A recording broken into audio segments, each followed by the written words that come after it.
रात का वक्त था। हमेशा की तरह विशिंग वेल के आसपास बिल्कुल सन्नाटा था। उस सन्नाटे को चीरती हुई एक कार वहां आकर रुकती है। इस कार से विराज और रेयांश बाहर निकलते हैं और बिना देरी किए सिंघानिया मेंशन की तरफ बढ़ते हैं।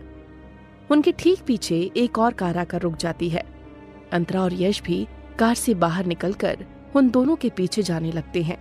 जैसे ही विराज और रेयांश सिंघानिया मेंशन के बाहर पहुंचते हैं, विराज रेयांश का हाथ पकड़कर उसे रोक लेता है। रेयांश मुड़कर विराज को सवालिया नजरों से देखने लगता है। विराज रेयांश से कहता है, हम फिर से वही गलती कर रहे हैं। अंदर जाते ही उसकी शक्तियां हम पर हावी होने लगेंगी और हम फिर से कमजोर हो जाएंगे।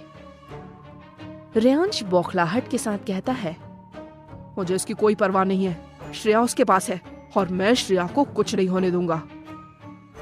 विराज अपनी आवाज ऊंची करके कहता है, वो मेरी बहन है और मुझे भी उसकी फिक्र है, लेकिन हम उसे तभी बचा पाएंगे जब हम खुद मजबूत रहेंगे। विराज की ये बात सुनकर रेयांश शांत हो जाता है और फिर कहता है, तो तुम क्या चाहते हो? तभी अंतरा और यश वहां आ जाते हैं। विराज यश को देखकर कहता है, मुझे लगता है तुम इस बारे में और भी कुछ जानते हो। विराज यश को देखकर आगे कहता है, डैड ने इसे किसी वजह से हमारे पास छोड़ा होगा। विराज के ऐसा कहने पर एक पल के लिए यश चौंक जाता है और फिर कहता है, वो इस घर से जुड़ी हुई है। विराज रेयांश को देखता है और कहता है, तुम सही थे, हमें इस जगह को डिस्ट्रॉय करना होगा। रेयांश कहता है, इससे पहले हमें श्रेया को यहां से निकालना होगा। विराज अपना सर हिला देता है। इसके बाद विराज और रेयांश सिंघानिया मेंशन के अंदर चले जाते हैं। अंतरा भी उन दोनों के पीछे जाने लगती है। तभी यश उसका हाथ पकड़कर उसे रोक लेता है और कहता है, अभी नहीं, उन्हें तुम्हारी जरूरत पड़ेगी। अंतरा समझ जाती है कि यश के कहने का क्या मतलब है और वो वहीं खड़ी रह जाती है। दूसरी तरफ विराज और रेयांश मेंशन के अंदर आ जाते हैं। अंदर आकर वो दोनों देखते हैं कि वहां बिल्कुल अंधेरा था और उस अंधेरे के बीच श्रेया जमीन पर पड़ी हुई थी। उसे देखकर ऐसा लग रहा था जैसे वो बेहोश है। रेयांश बिना देर किए भागते हुए श्रेया के पास जाता है और उसके पास ही घुटने के बल बैठकर उसे अपनी बाहों में ले लेता है और उसके चेहरे पर थपकी मारकर उसे उठाने की कोशिश करने लगता है। लेकिन विराज ऐसा नहीं करता। उसे भी श्रेया की फिक्र थी, लेकिन वो खामोशी से खड़ा ये सब देख रहा था। श्रेया रेयांश की बाहों में बेहोश पड़ी थी। रेयांश उसके गाल पर थपकी मारते हुए बार बार कहता है, श्रेया तुम ठीक हो? प्लीज जल्दी से उठ जाओ। रेयांश की बातों का श्रेया पर कोई असर नहीं पड़ रहा था। तभी अचानक से श्रेया की आंखें खुल जाती हैं, लेकिन अभी श्रेया की दोनों आंखें सफेद हो चुकी थी। उसे देखकर ऐसा लग रहा था जैसे उसकी आंखों की पुतलियां ही गायब हो गई हैं और वो बिना पुतलियों के रेयांश को देख सकती है। श्रेया इतनी डरावनी दिख रही थी कि अगर रेयांश की जगह कोई और होता तो ये देखकर बुरी तरह से डर गया होता, लेकिन सामने का नजारा देखकर रेयांश की आंखें गुस्से से लाल हो जाती हैं। वो समझ जाता है कि श्रेया के शरीर में अवंतिका की आत्मा है। वो श्रेया की एक बाह को जोर से पकड़कर कहता है, ऐसा करने के बारे में सोचना भी मत, मैं तुम्हारी जान ले लूंगा। तभी श्रेया के चेहरे पर एक डेविल स्माइल आ जाती है और श्रेया कहती है, मेरी जान पहले ही जा चुकी है और तुम मेरा कुछ भी नहीं बिगाड़ सकते। जैसे ही श्रेया की बात पूरी होती है, रेयांश एक झटके के साथ पीछे की दीवार से जाकर टकरा जाता है। श्रेया फौरन उठकर खड़ी हो जाती है और रेयांश की तरफ बढ़ने लगती है। अब श्रेया के चेहरे पर गुस्सा साफ साफ देखा जा सकता था। इससे पहले कि श्रेया रेयांश तक पहुंच पाती, विराज उसके सामने आकर उसका रास्ता रोक लेता है। विराज को सामने देखकर श्रेया का चेहरा गुस्से से लाल हो जाता है। विराज कहता है, बस बहुत हो गया, तुम सबने मिलकर इसे बहुत परेशान कर लिया, अब और नहीं। श्रेया विराज को घूरते हुए कहती है, लगता है उससे पहले मुझे तुम्हें मारना होगा। विराज जवाब देता है, अब तक मैं सिर्फ इसलिए शांत हूँ क्योंकि तुम मेरी मॉम की माँ थी। बट ट्रस्ट मी, अगर तुम अब भी नहीं रुकी तो मैं नहीं जानता कि मैं तुम्हारा क्या अंजाम करूंगा। ये सुनकर श्रेया के चेहरे पर एक डेविल स्माइल आ जाती है। वो अपना सर टेढ़ा करके विराज को देखती है और कहती है, ठीक है, फिर मैं भी देखना चाहती हूँ कि तुम में कितनी ताकत है। क्या मारीच का अंश अभी भी किसी काम का है? विराज कहता है, अपनी बकवास बंद करो। श्रेया मुस्कुराते हुए कहती है, लगता है तुम्हें तुम्हारे पूर्वज कुछ खास पसंद नहीं है। विराज जवाब देता है, फिलहाल तो मुझे तुम पसंद नहीं आ रही हो। मेरी बहन की बॉडी से बाहर निकलो। श्रेया अपनी बॉडी को देखते हुए कहती है, ये बिल्कुल सही शरीर है, मैं इसे नहीं छोड़ूंगी। विराज गुस्से से अपने दांत पीसते हुए कहता है, मैं तुम्हें ऐसा करने नहीं दूंगा। श्रेया कुछ कदम पीछे लेती है और विराज से कहती है, ठीक है, फिर मैं भी देखना चाहती हूँ कि तुम्हारे बाप ने तुम्हें कैसे तैयार किया है। ये कहते ही श्रेया वहीं फ्रीज हो जाती है। अचानक से जैसे उसकी सांसें रुक जाती हैं और वो अपने बाईं तरफ देखती है।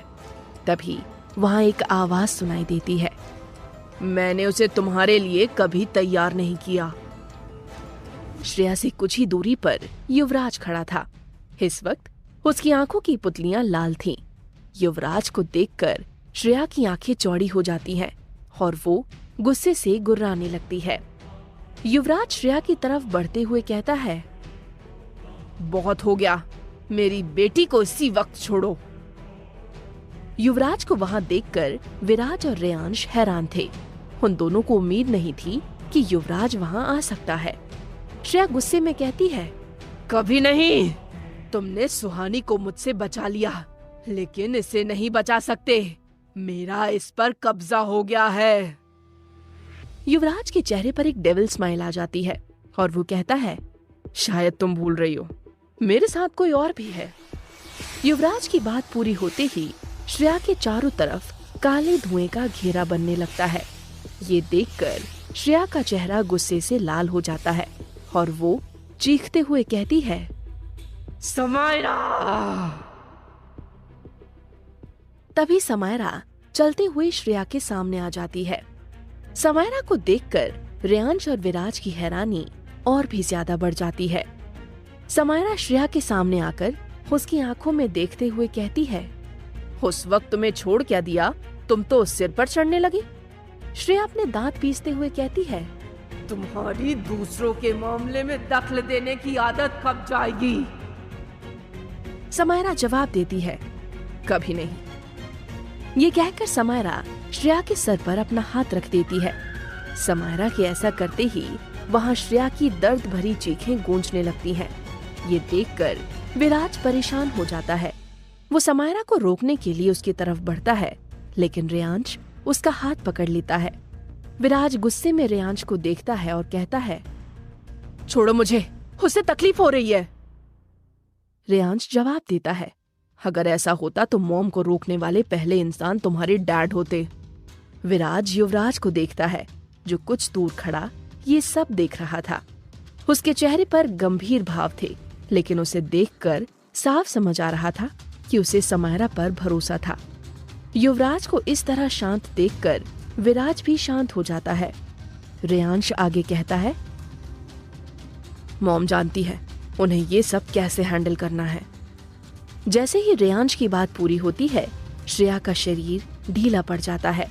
इससे पहले कि श्रेया नीचे गिर पाती, युवराज बिजली से भी तेज जाकर श्रेया को पकड़ लेता है। तभी श्रेया के शरीर से काला धुआं बाहर निकलकर विला में फैल जाता है। ये देखकर समायरा कहती है, अब यहाँ रुकना खतरे से खाली नहीं है। युवराज फौरन श्रेया को अपनी गोद में उठा लेता है और विराज और रेयांश से कहता है, निकलो यहाँ से। विराज और रेयांश दोनों अभी भी शॉक थे।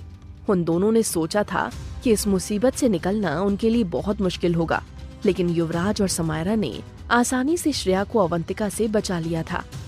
विराज युवराज से कहता है, नहीं, हम यहाँ से भागकर नहीं जाएंगे, हम इस मुसीबत को हमेशा के लिए खत्म कर देंगे। युवराज अपनी बात पर जोर देकर कहता है, मैंने कहा ना, निकलो यहाँ से। इस बार रेयांश कहता है, विराट सही कह रहा है, हम इस मुसीबत को नहीं छोड़ सकते। युवराज समायरा को एक नजर देखता है। समायरा वहां से गुजरते हुए कहती है, अगर जिंदा रहना चाहते हो तो 1 मिनट में यहां से निकल जाओ। ये सुनकर युवराज के चेहरे पर हल्की मुस्कान आ जाती है और वो श्रेया के साथ वहां से निकल जाता है। विराज और रेयांश कंफ्यूज होकर वहां खड़े रहते हैं। तभी उन्हें एक बहुत भयानक सी गुर्राती हुई आवाज सुनाई देती है। वो दोनों उस मेंशन को देखते हैं। विराज किसी भी हालत में अवंतिका को खत्म करना चाहता था, लेकिन वो युवराज की बात को नहीं टाल सकता था, इसीलिए वो वहां से चला जाता है। रेयांश को भी समायरा पर पूरा भरोसा था, इसीलिए वो भी इस मामले में नहीं पड़ता। कुछ ही देर में वो सब सिंघानिया मेंशन से बाहर निकल जाते हैं। वो चारों तेजी से कार की तरफ बढ़ रहे थे। तभी रेयांश के कदम रुक जाते हैं और वो कहता है, रुको, हमें इसे डिस्ट्रॉय करना है। ये सुनकर उन सभी के कदम रुक जाते हैं। युवराज रेयांश से कहता है, और वो किस लिए? रेयांश जवाब देता है, मुझे लगता है कि उसे शक्ति इस मेंशन से मिलती है। हम इस मेंशन को छोड़ नहीं सकते, हमें जल्द से जल्द इसे डिस्ट्रॉय। रेयांश इतना ही कह पाया था कि वहां एक बहुत भयानक धमाका होता है। रेयांश और विराज उस धमाके की तरफ देखते हैं और उनका सर घूम जाता है। सिंघानिया मेंशन अब तहस नहस होकर जल रहा था। ये धमाका इतना पावरफुल था कि उन दोनों ने पहले कभी इतना भयानक धमाका नहीं देखा था। युवराज रेयांश के हैरान चेहरे को देखते हुए कहता है, तुम कुछ कह रहे थे? रेयांश को समझ ही नहीं आ रहा था कि वो क्या कहे। वो खामोशी से एक बार युवराज को तो एक बार जलते हुए सिंघानिया मेंशन को देखता रहता है। तभी श्रेया युवराज की बाहों में हड़बड़ाते हुए